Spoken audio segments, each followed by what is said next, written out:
अस्सलामुअलैकुम रहमतुल्लाहि वबरकातुह। स्टूडेंट, तो आज का जो हमारा टॉपिक है वो है फर्स्ट ईयर फिज़िक्स से रिलेटेड चैप्टर 3 मोशन। इसमें हम पढ़ने वाले हैं आज लीनियर मोमेंटम, ठीक है, और कॉलिजन भी इंशाल्लाह पढ़ने वाले हैं और उसके स्पेशल केसेस भी पढ़ने वाले हैं। तो आप यानी समझ सकते हो कि जो मोमेंटम का टॉपिक है और कॉलिजन ये कवर होने वाला है हमारा आज इस लेक्चर में। तो स्टूडेंट, सबसे पहले लीनियर मोमेंटम होता क्या है?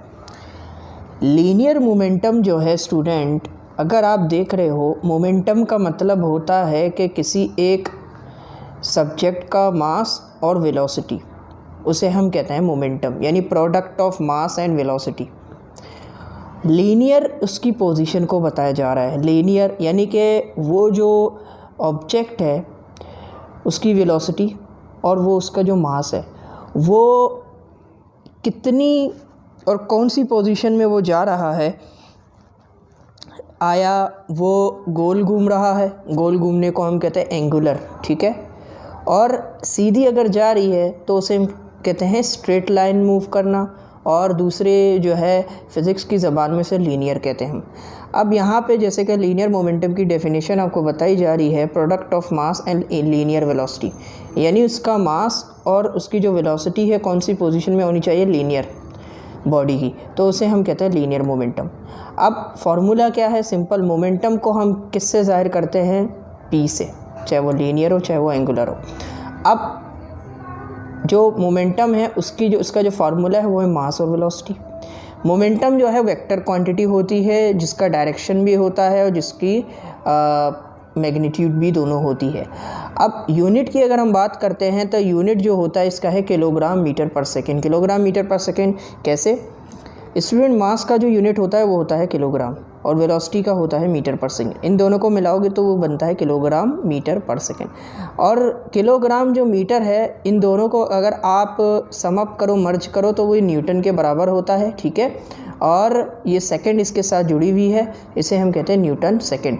यानी इसके दो यूनिट हैं मोमेंटम के, लीनियर मोमेंटम के, एक है किलोग्राम मीटर पर सेकंड, एक है न्यूटन सेकंड। इसकी जो डायमेंशन है, डायमेंशन किलोग्राम को हम मास से ज़ाहिर करते हैं स्टूडेंट, मीटर को हम एल से ज़ाहिर करते हैं, लेंथ यानी कि, ठीक है, लेंथ का यूनिट मीटर होता है, और सेकंड का टाइम है, ठीक है। टाइम चूँकि नीचे है इसीलिए ये इन्वर्स लगाया गया है -1।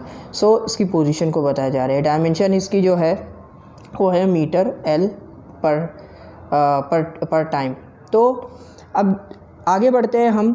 Force acting on a body is equal to the rate of change of linear momentum of a body, यानी कि जो एक बॉडी पर जितनी फोर्स अप्लाई हो रही है वो बराबर किसके है?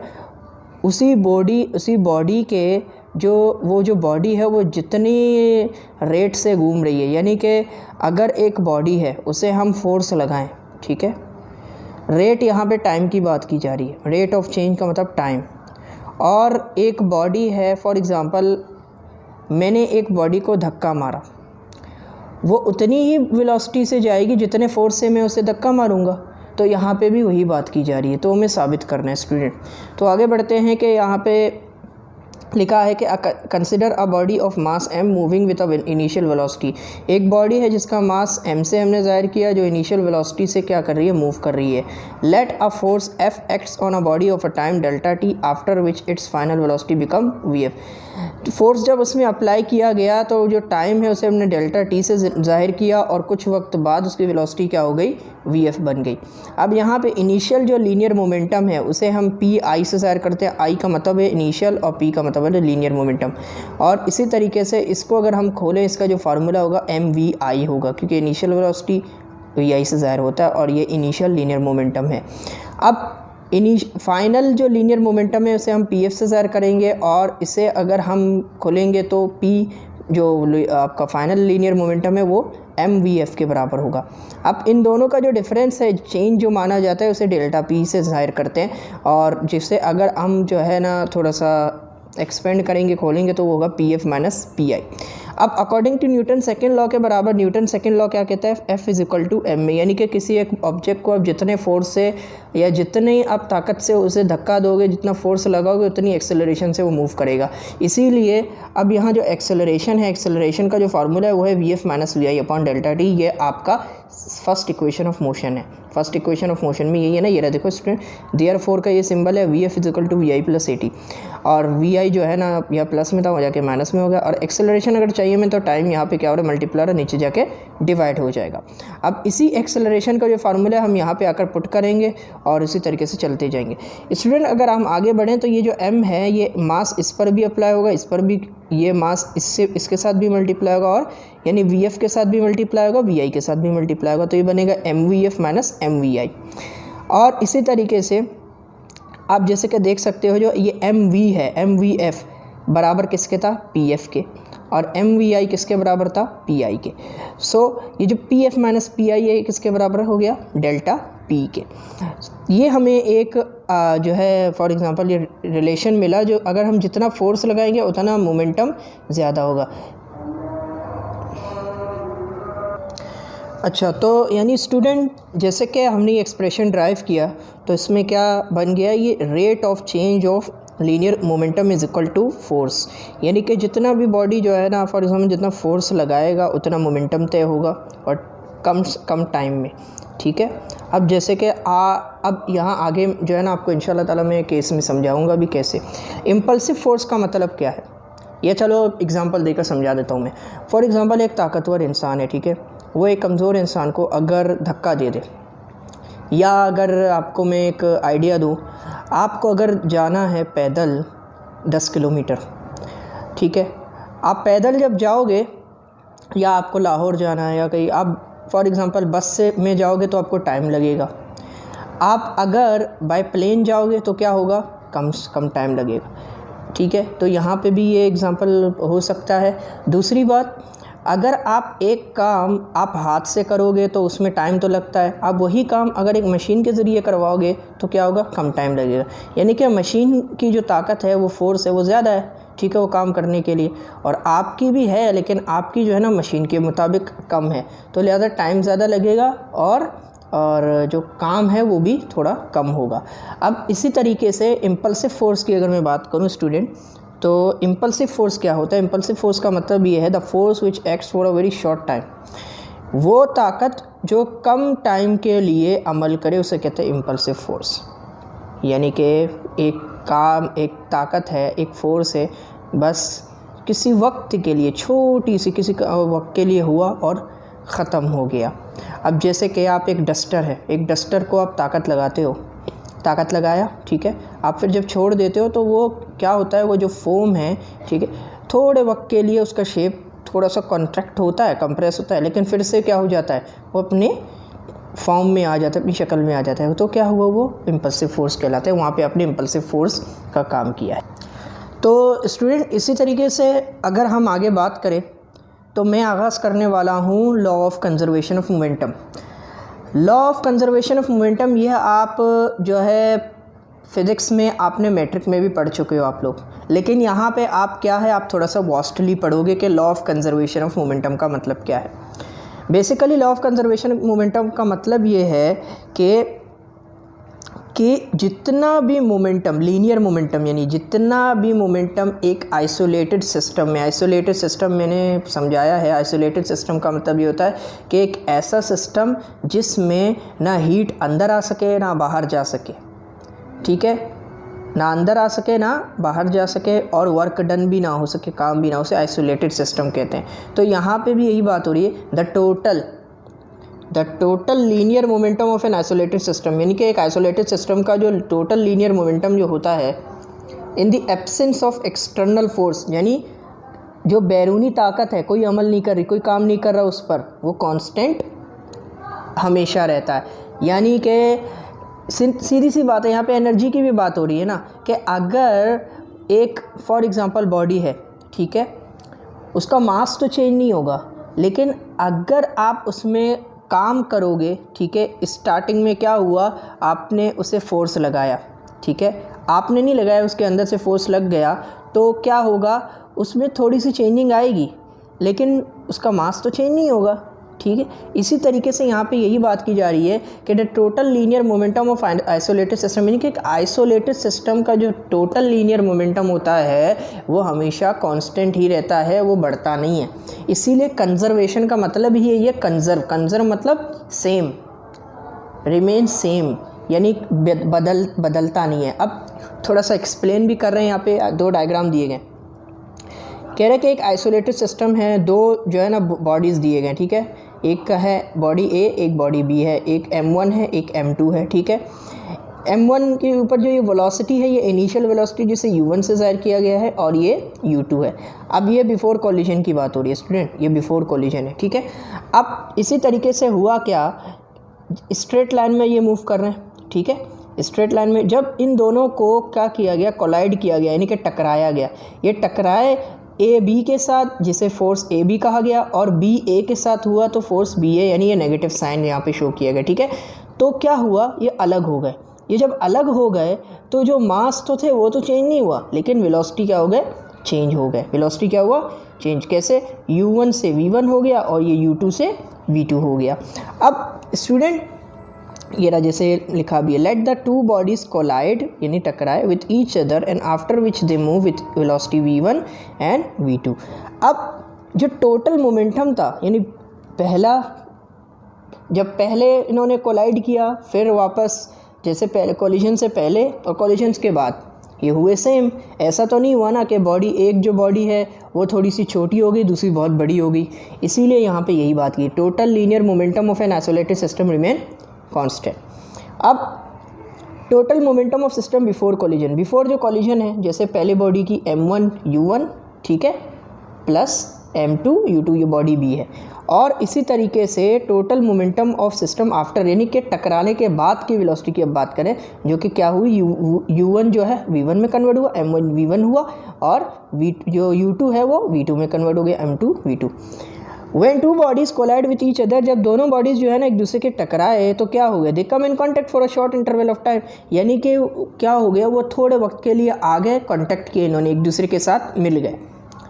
ड्यूरिंग दिस टाइम, ये जब इस वक्त के दौरान, लेट द एवरेज फोर्स, जो ये फोर्स ए बी है, यानी कि ए से बी की, एक ए जो है बी की तरफ अमल कर रहा है, और इसी तरीके से जो बराबर है, is equal to rate of change of momentum of B. अब पहले किसकी बात हो रही है, फोर्स ए बी की बात हो रही है, यानी कि जो ए से बी तक जितना फोर्स अमल किया, जिसे हमने क्या नाम दिया, फोर्स ए बी का, यह बात हो रही है। अब क्या है force A B, m2 v2 minus m2 u2 upon t। अब सिंपल सी मैं बात करूं, अगर आपको जैसे कि ए से बी में कन्वर्ट हो, ए से बी तक अमल कर रहा है ये, ठीक है, तो जब ए से बी करेगा, यानी बी तक जा रहा है ना, तो इसीलिए यहाँ फाइनल की बात हो रही है, ये इनकी बात सिर्फ हो रही है, इसकी बात नहीं हो रही। अब जब बी से ए की बात होगी ना, तो 1 वाले की बात होगी, इनकी बात होगी, ठीक है स्टूडेंट, इनकी बात होगी। अब देखो ये रहा, according to Newton third law of motion, the body B will also exert a force. फिर बी क्या होगा, बी से वापस फोर्स एक्सर्ट होगा, खारिज होगा ए पर, is equal to rate of change of momentum of B. अब क्या हुआ, इन दोनों को क्या करेंगे, हम कंपेयर करेंगे। जब इन दोनों को कंपेयर करेंगे तो ये क्या होगा, दोनों फोर्स इक्वल एंड अपोजिट होंगे, force A B is equal to force B A. तो जो मैंने फोर्स ए बी का रिलेशन लिखा उसको पुट करेंगे इस पर, और फोर्स बी ए का उसी पर। अब होगा क्या, ये टाइम से कट गया, ठीक है, बचा क्या, m2 v2 minus m2 u2, और ये जब ब्रैकेट खुल गया तो ये बन गया minus m1 v1 plus m1 u1, यानी ये माइनस जो है माइनस से मल्टीप्लाई हो गया। अब होगा क्या, अब होगा ये स्टूडेंट, जो बिफोर कोलिजन वाले हैं वो बिफोर कोलिजन वाले के पास आएंगे, और आफ्टर कोलिजन वाला आफ्टर कोलिजन वाले के पास चला जाएगा। जैसे कि यहाँ था m1 u1, ये प्लस में था, वहाँ जाके माइनस में होगा, और ये जो m2 u2 प्लस में था, वहाँ जाके माइनस में हो जाएगा। अब होगा क्या, ये माइनस में है ना, इनको करना है हमें ब्रैकेट में, जैसे ये माइनस में है, ठीक है, इसे हमने ब्रैकेट में लेकर आ गए m1 u1, और ये माइनस इस माइनस से मल्टीप्लाई होगा, ये क्या बन जाएगा, प्लस, ब्रैकेट क्लोज। इसी तरीके से यहाँ पे भी यही होगा, minus m1 v1 minus minus plus m2 v2। अब ये दोनों माइनस कट गए, ये दोनों माइनस कट जाएंगे। अब होगा क्या, ये आपका एक रिलेशन बन गया law of conservation of momentum का एक रिलेशन बन गया, जो कि है m1u1 plus m2u2 is equal to m1v1 plus m2v2। Total momentum before collision same है टोटल मोमेंटम आफ्टर कोलिजन के। स्टूडेंट अगर ये आपको रिलेशन समझ में आया तो इंशाल्लाह ताला अब आगे बढ़ेंगे हम जो है इलास्टिक कोलिजन। अब बात करते हैं हम कोलिजन के दो types. There are two types of collision student, one is elastic collision and other is inelastic collision.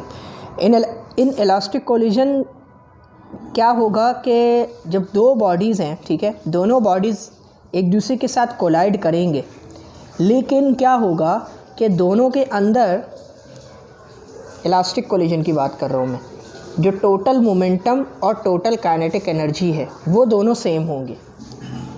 यानी कि बिफ़ोर और आफ्टर कोलिजन जब दोनों बॉडीज़ एक दूसरे के साथ टकराएंगे, उनकी काइनेटिक एनर्जी और उनकी मोमेंटम टोटल मोमेंटम दोनों सेम होगी। जबकि इनइलास्टिक कोलिजन में क्या होगा, जब दोनों बॉडीज़ एक दूसरे के साथ कोलाइड करेंगे, लेकिन टोटल जो मोमेंटम है उनका क्या होगा, सेम होगा बिफ़ोर और आफ्टर कोलिजन। काइनेटिक एनर्जी उनका सेम नहीं होगा। बस यही डिफरेंस है इन दोनों में कि इलास्टिक कोलिजन में काइनेटिक एनर्जी सेम होगी, ठीक है, टोटल मोमेंटम भी सेम होगी, लेकिन इन इलास्टिक कोलिजन में क्या होगा कि काइनेटिक एनर्जी सेम नहीं होगी, टोटल मोमेंटम सेम होगी उनकी। अब ये प्रूफ होगा इस जो है elastic collision in one dimension का मतलब ये है कि एक ही सिमत में जाना। ये पिक्चर में आपको दिख रहा होगा, ये बिल्कुल स्ट्रेट लाइन में, लीनियर हम पढ़ रहे हैं ना, इसीलिए वन डायमेंशन की बात की गई है। जैसे कि आप देख रहे हो ये बिफ़ोर कोलिजन है, ठीक है, और ये आफ्टर कोलिजन है। स्टूडेंट ज़रा गौर कीजिएगा, लिखा है कि consider two uniform rigid and non rotating sphere A and B masses m1 m2। ये सारी बातें की जा रही है। जैसे कि अब दो स्फीयर हैं ये, ठीक है, और एक का नाम दिया बॉडी ए, दूसरे का नाम बॉडी बी दिया गया। पहला जो बॉडी है उसे m1 नाम दिया गया, दूसरे को m2 नाम दिया गया, ठीक है। दोनों क्या हो रहे हैं, इनिशियली मूव कर रहे हैं, ठीक है, वेलोसिटी के साथ। कौन सी वेलोसिटी, पहला u1 है और दूसरा u2 है, राइट। अगर अगर u1 ग्रेटर है u2 से, अगर u1 ग्रेटर है u2 से, ये रहा, if u1 is greater than u2 then body A will collide with body B. अगर u1 जो है u1 ग्रेटर है u2 से, तो क्या होगा, जो बॉडी A है वो क्या करेगा, कोलाइड करेगा बॉडी B के साथ, यानी कि टकराएगा इसके साथ। Let the bodies move with velocity v1 and v2 respectively in the. तो इसी तरीके से यानी कि ये सेम लाइन और सेम डायरेक्शन में क्या होंगे, जब ये टकराएंगे, टकराने के बाद इनकी जो वेलोसिटी है वो क्या होगी, चेंज होगी। u1 जो होगा वो चेंज होगा v1 में, और u2 जो चेंज होगा वो किस में होगा, v2 में। अब होगा क्या स्टूडेंट, जो बिफ़ोर कोलिजन है, बिफ़ोर कोलिजन में हम क्या करते हैं, बिफ़ोर कोलिजन में जो m1 है, फॉर एग्जांपल इसको बॉडी A है, बॉडी A का जो मास है और वेलोसिटी इसको बराबर किया m1 u1 के, ठीक है, और प्लस m2 u2। ये क्या हुआ, ये रिलेशन बिफ़ोर हो गया। अब आफ्टर क्या होगा, फिर m1 v1 होगा प्लस m2 v2। इन दोनों को क्या करेंगे, हम कंबाइन करेंगे। कंबाइन कैसे करेंगे, m1 u1 plus m2 u2 is equal to m1 v1 plus m2 v2। हम दोनों को क्या करेंगे, law of conservation of momentum के साथ कंबाइन करेंगे। अब सिंपल होगा क्या, इनके जो बिफ़ोर कोलिजन है, यानी कि जो बॉडी A है, ठीक है, इनको हम क्या करेंगे, एक दूसरे के साथ करेंगे। जैसे कि यहाँ m1 u1 है, राइट, ये m1 v1, 1 वाले 1 के पास जाएंगे और 2 वाले 2 के पास जाएंगे। जैसे कि ये m1 u1 v1 जो है प्लस में था और ये यहाँ पे अगर माइनस में हो गया, और ये m2 u2 प्लस में था, वहाँ जाके माइनस में होगा। अब होगा क्या, यहाँ पे आप देख रहे हो एक चीज़ कॉमन है। क्या कॉमन है, m1 कॉमन है, तो इसको बाहर हमने लिख दिया और बाकी बचा क्या, u1 माइनस v1। इसी तरीके से यहाँ पे क्या कॉमन है, m2 कॉमन है, तो बचा क्या, v2 minus u2। So student ये आपका एक रिलेशन बन गया, ठीक है। अब इसे हमें क्या करना है, काइनेटिक एनर्जी के तहत, क्योंकि इलास्टिक कोलिजन है तो इलास्टिक कोलिजन में जो मोमेंटम होता है वो भी सेम होती है और काइनेटिक एनर्जी भी सेम होती है। हमने टोटल मोमेंटम तो हमने कर लिया मालूम, काइनेटिक एनर्जी के ज़रिए जो बिफ़ोर कोलिजन है, देखो यहाँ पे क्या था, आफ्टर कोलिजन मालूम किया हमने लीनियर मोमेंटम। अब हमें क्या करना है, बिफ़ोर कोलिजन मालूम करना है काइनेटिक एनर्जी के ज़रिए। तो काइनेटिक एनर्जी के ज़रिए लेट्स मालूम करते हैं। काइनेटिक एनर्जी के ज़रिए उसी तरीके से before collision half m1u1 square plus half m2u2 square. इसी तरीके से kinetic energy of a system after collision half m1v1 square plus half m2v2 square. इन दोनों को कंबाइन जैसे हम पहले कर रहे थे वैसे ही होगा स्टूडेंट, इन दोनों को कंबाइन करेंगे, ठीक है। यहाँ पे कॉमन क्या है, सबसे पहले जो 1 वाले हैं 1 के पास जाएंगे और 2 वाले 2 के पास चले जाएंगे। जैसे कि यहाँ हाफ m1v1 स्क्वायर है, ये यहाँ पे आ जाएगा और ये हाफ m2u2 स्क्वायर वहाँ चला जाएगा। अब इन दोनों में कॉमन क्या है, हाफ है, इन दोनों में हाफ है। अब बाकी हाफ के बाद क्या कॉमन बचा, m1 तो m1 बाहर निकला। यहाँ पे क्या कॉमन बचा, m2। इसी तरीके से यहाँ पे बाकी जो बचेगा उसे हम ब्रैकेट में डालेंगे, जो कि क्या है, remaining u1 square minus v1 square. यहाँ पे क्या है, v2 square minus u2 square.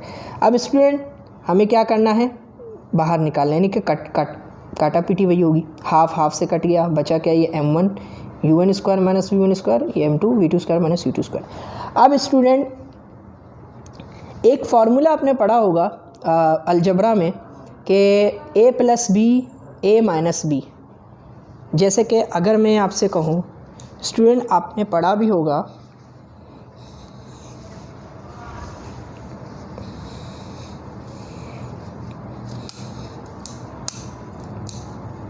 जैसे कि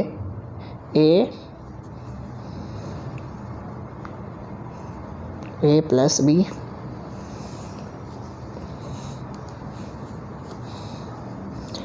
a प्लस बी और a माइनस बी किसके बराबर है, a square minus B square के, ठीक है। इसी तरीके से आप यहाँ पे देखो, ये क्या है student, u1 square minus v1 square, ये क्या है, v2 स्क्वायर माइनस u2। अब यहाँ पे जो पहला होगा उसे आप a सपोज करोगे, दूसरे को b सपोज करोगे। इसी तरीके से यहाँ पहले को a, इसको b, इन दोनों को खोलोगे, ये क्या, एक माइनस में होगा एक प्लस में होगा, एक माइनस में होगा एक प्लस में होगा। अब करना क्या है हमें, जो हम अब ये आपका इक्वेशन 3 बन गया, राइट। इक्वेशन 3 को हमें क्या करना है, इक्वेशन 2 के साथ डिवाइड करना है। इक्वेशन 2 ये रहा आपका, हमने बना दिया था इक्वेशन 3, ठीक है। Divide equation 3 by equation 2। Equation 3 आपका क्या है, ये रहा, हमने लिख लिया, ठीक है। इक्वेशन 2 ये रहा, ये 1 वाले के नीचे 1 वाले और 2 वाले के नीचे 2 वाले लिखेंगे हम। m1 से m1 कट गया, ये माइनस माइनस कट गया, ठीक है। और इसी तरीके से यहाँ पे m2 से कट गया और ये v2 माइनस u2 ये भी कट गया। अब बचा क्या, u1 प्लस v1 और v2 प्लस u2। ये आपका इक्वेशन 4 बन गया स्टूडेंट। सो स्टूडेंट, ये जो हमने एक्सप्रेशन अभी ड्राइव किया वो हमें डिटरमाइन करना है v1 और v2 को मालूम करने के लिए। तो सबसे पहले हम करेंगे स्टार्ट v1 मालूम करने के लिए। v1 मालूम करने के लिए हमें क्या करना है, इक्वेशन 4 जो हमने डिटरमाइन किया उसे हम फिर से लिखेंगे, जो कि क्या था, जो कि फॉर एग्जांपल अभी लिखा हुआ ये है v2 is equal to u1 plus v1 minus u2।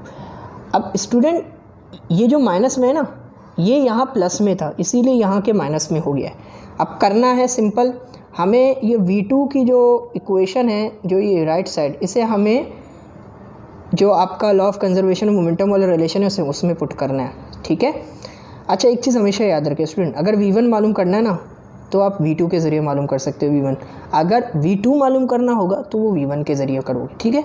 m1 u1 plus m2 u2 m1 v1 plus m2 v2 है, तो ये पूरा आपने लिख लिया, ठीक है। अब करना है सिंपल, ये m2 को इससे मल्टीप्लाई करोगे तो m2 u1 होगा, ये m2 v1 होगा माइनस m2 u2। इसी तरीके से स्टूडेंट ये सारा हो गया। अब होगा सिंपल कि ये आपने लिख लिया m1 u1 plus m2 u2, ठीक है स्टूडेंट। अब होगा ये जो u वाले हैं, ठीक है, जो u वाले हैं वो क्या होगा, आप यहाँ पे लेकर आओगे, ठीक है।